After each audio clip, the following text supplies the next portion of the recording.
Okay, and welcome back to a new video by the DevScoach platform. So, I'm Johan, I'm your host for tonight, and in this video we are going to talk about the Apple M1. The Apple M1 is like Apple's new ARM-based chip for macOS devices, and I want to give you guys a little bit like my perspective as a developer, so my opinion.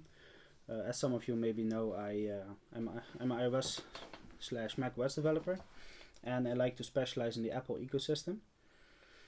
And yeah, I wrote like an article about the new M1 a few days ago, and a few friends of mine on Instagram said like, hey, could you make a video? So I said, sure, I will make a video. Why not? So before you guys gonna look for benchmarks and stuff, I didn't test the device yet. I'm not gonna talk about benchmarks. If you want to see benchmarks, visit the channel from MKBHD, or maybe Dave2D as well. Yes, like they both are like amazing YouTubers. And yeah, if you want to see benchmarks, check them out. So the Apple M1 is like Apple's new ARM chip for macOS. And what Apple is actually gonna do, they're gonna transition their whole Mac lineup from Intel to ARM in the next 2-3 years. So this is actually a huge step for a company, especially for a company who has been using Intel chips for the last 10-12 years, and especially in a market where x86 and x64 are like the mainstream, so like Intel and AMD CPUs. So Apple is actually the first company who is going to transition 100% from ARM, or from x86 to ARM. Microsoft has been experimenting with Windows and ARM for like since 2012 with Windows RT. Windows RT was actually a big flop. Nobody bought it. No developer was developing for it. Nobody wanted it. It was just a bad product. So after that, Microsoft tried it again. This time they tried it with Qualcomm, with the Surface Pro X. It's not a bad product actually. I tried it out for 2 months, but there's just no software for it. There is no developer says like, okay, I'm gonna develop software for the Surface Pro X. And this is the difference between those products on ARM and Apple. When Apple was announcing their transition to Apple Silicon, so the M1, on WWDC 2020, they actually already provided us with some software that is going to come to the M1, like the Adobe Creative Cloud, like Photoshop and Lightroom, are actually being developed natively for the M1. Then you have like Microsoft Office is going to come natively to the M1. And now also companies like the guys from SketchUp, it's native. The whole Affinity package from Serif is also native. DaVinci Resolve actually launched their DaVinci Studio 17 beta for Apple ARM. And Apple themselves, they also like provided us with their packages like Final Cut, Logic Pro, iMovie, and everything. It's all running natively on Apple ARM. And this is something that Microsoft just didn't do, or they didn't get it done. And Apple actually got those companies to follow them on ARM. It's pretty, I think personally as a developer, I think it's pretty amazing that Apple actually got those companies to develop for Apple ARM. I truly think that's amazing. So, the Apple M1, it's a 5nm SoC. And what Apple does with this new system is like they build like one package where everything is integrated. So you have like the CPU, the GPU, the memory, the display adapters, memory bus, neural engine, machine learning accelerators. It's all packed in one package. It's truly cool actually. And they got this working perfectly with unified memory. So this is like the diagram of the memory. And what unified memory means is that the whole chip has like direct access to the memory, and they actually share the memory as well. So this means that the GPU and the CPU, and for example the neural engine, they all have access to the same piece of information from the memory. So instead of sending the memory to the CPU and from the CPU to the GPU, you don't have to do that anymore. Now the GPU can actually take the memory or take the piece of information from the memory itself. So it doesn't need the CPU to provide them with it. Pretty cool. I truly believe that this is like a game changer. I truly think so.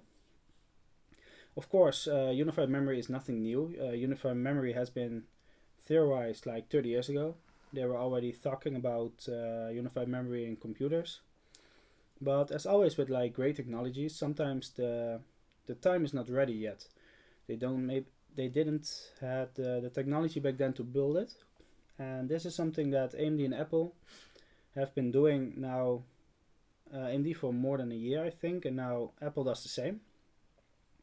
And I really think that a lot of Android companies and also Windows companies are gonna follow them with this, and that also Intel is gonna build like something like unified memory. Nvidia, they're all gonna do it. The M1 comes with 8-core CPU, and to be honest, the 8-core CPU, this is a little bit,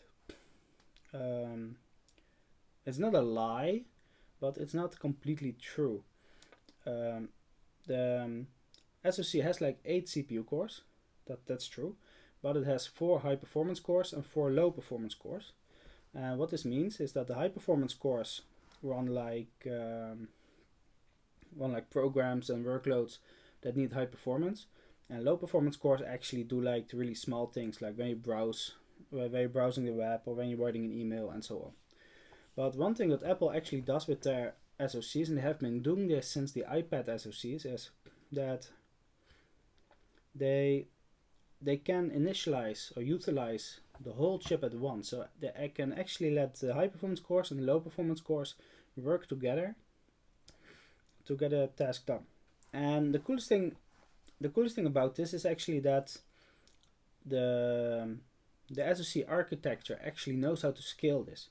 So it actually knows, like when you run a program, okay, so the high performance cores have to do this, and the low performance cores have to do something else. And I truly think this is like truly amazing. As a developer as well, I think for us as developers, that macOS and the CPU know, or the SoC know how to do this. This makes it for us really easy. It's really cool. The world's fastest integrated graphics. I don't care if this is true or not. I have seen benchmarks from Anantech and from MKBHD and Dave2D, and it's truly, and for MacStack as well, they did also a really nice benchmarking suite on it, and it's truly amazing that the 8-core ARM GPU that Apple designed themselves has so much performance in it. There are not a lot of $1,000 MacBooks or laptops who have like those kind of graphic performance. It's truly amazing. Another thing that Apple does really well, in my opinion, as a developer, is like the way how they build their neural engines and machine learning. As a freelancer, I've worked on different machine learning models for CoreML and with Keras and with PyTorch. And you just notice that a machine learning model actually works better on an iPhone than on like an Android device. And this is because Apple really knows how to build their neural engines, or how to build their machine accelerators. A lot of Android phones don't have dedicated hardware for this, so they still use the GPU. I'm not going to say using a GPU for machine learning is bad. I'm not saying that, but Apple actually does that better. And the fact that they put this in the M1, I think for us as developers, we can do some really cool things with it. Especially, just imagine you build a game, right? So let's say you build a game like with bosses, you have to be the boss. I think you could create like a machine learning model which let the boss and the mobs learn from the way how you play. So you have to, as a human, you have to adapt yourself to to the way how the machine learning algorithm is learning how you fight. So you have to adapt every time. I think that is stuff that you can do with a neural engine. I truly think that's something truly amazing. Okay, so now a little bit the developer's part. I, as a developer, truly believe that what Apple does here is good for us. I truly believe that. And the reason for this is they help us now by bringing our iPad and iOS apps to the Mac. Of course, this is something Microsoft has been trying for years now with like universal apps. I think they call it universal apps, if I'm not mistaken. Nobody uses it like Xamarin, that you could build like all your applications for one platform on different screens. It never really worked, if you know what I mean. And I think Apple does this a lot better. Apple actually helps developers to put it on the Mac. Like last year, they launched Catalyst, and with Catalyst, you could actually port your iPad app to the Mac. Truly amazing. I truly believe this is cool. And for us as developers, this makes it more lucrative. I don't know what the English word is. It just makes sure that we can earn more money with this, because now we actually can support the MacBook or the iMac and the Mac Mini as well. And those are also millions of users. So instead of maybe, I don't know how many iOS users we have. I think we have like 1 billion activated iOS devices. And we get access to maybe 50 million or maybe 100 million more people we can sell our applications to. Truly amazing. So for this, Apple uses universal apps. With universal apps, you create an app binary, and the app binary has two different binaries packed in it. So an ARM-based version and an x86 version, and then the Mac App Store decides which one it has to install. Pretty cool. For legacy software, or for software that is not optimized for ARM, you can use Rosetta 2. Rosetta 2 is like a sort of first-time translator, so it actually translates the x86 application to an ARM application. And the coolest thing about this, it only has to do this one time. A lot of emulation on like Windows for ARM translates real time, and every time you have to do something, it first has to translate something. And I have seen benchmarks from MacStack, and what he actually did, he was running Cinebench R20 in Rosetta, and it was actually faster than the i5 MacBook Pro that he was comparing it to. So the M1 chip is actually fast in emulating stuff, while the Intel MacBook was running it natively. Truly cool. The MacBook Air, the MacBook Pro, and the Mac Mini, those are like the three new devices with the Apple M1. The MacBook Air has like, the base model has like one GPU core disabled, so you only have like 2 GPU cores. And for the rest, the machines are almost the same. The MacBook Pro 13-inch and the Mac Mini have like active cooling, but they only kick in when the chip gets too hot. And there is no YouTuber or benchmarker who actually got the fan spinning, because the chip is relatively cool. So yeah, I think it's pretty cool. For me personally, I'm thinking about buying a Mac Mini in January, because I have some, as I said, I have an idea for a game where you can like use machine learning to let the mobs learn of the way how you fight. And let's see how expensive it is. So the base model is 8 gigs of unified memory, 256 gigabytes of SSD. Yeah, that's everything actually. And it's like $699. Apple hardware is always expensive. As a developer, I would go for 16 gigs of RAM. I would go for 512 gigs of storage, because that is, for me personally, that's enough. So I will pay $1,000 for this machine. And I would actually be really happy with this. I truly believe this could be a really nice and good machine. I've seen that they run Xcode natively. And a friend of mine who tried to compile an application of mine, when I have to compile the application on my MacBook Pro late 2018, it takes like 3 or 4 minutes, and he actually compiled it in less than 6 seconds. It was truly amazingly fast. So yeah, I really think this will be worth my money. Pretty cool. For us developers, what can we do building applications for Mac? Well, since last year, Apple actually has something that's called SwiftUI. With SwiftUI, you can build your user interfaces using Swift. And the coolest thing about this, it works on every platform. So Apple TV, Apple Watch, iPhones, iPads, and Mac. And what this does, you can actually build one application with 5 different UIs. And the App Store actually decides which application has to be installed. This is truly, I think Apple has, with SwiftUI, they have like something really, really solid in there that makes our lives as developers easier. You can also still port your iPad applications.